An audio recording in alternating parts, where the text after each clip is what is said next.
Yes, good evening, good evening, good evening. We are here at Taguig together with my good old friend. Yes man, food trip tayo.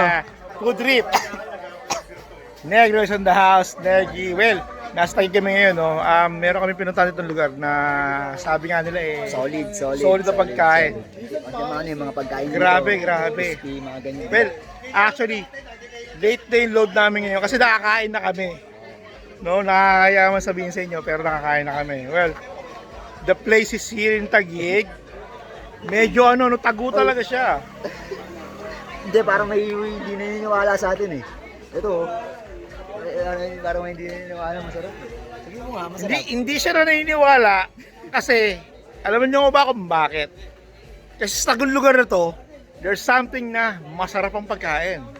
So he cannot believe it na nandito, no? Hindi naman ito pupuntahan ng hindi okay.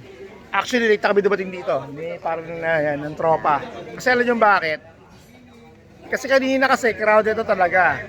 So, well, tumawag or nalaman namin na crowded. So, late namin nagpunta para medyo maluwag na yung place. Para makapag-dine kami ng ng ayos, makakain ng Sobrang ayos. sarap, napakasarap. No. Tangin niya.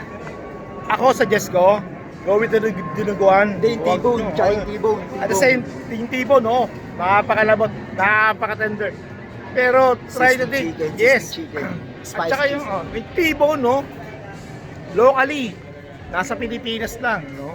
You don't have to go to other country or go to the specific restaurant kasi dito lang sa lugar na to. Meron. Yes man. Meron dito. White Garage. White Garage, no?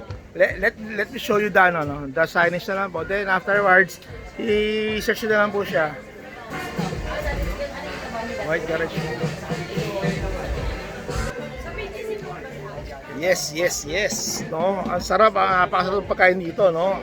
Ang in-order namin kasi kanina sa yung sisig, no.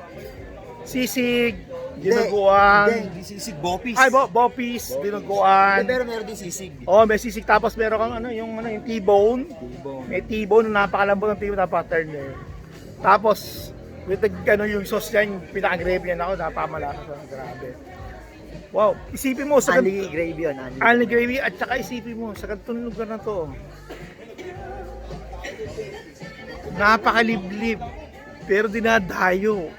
Late na.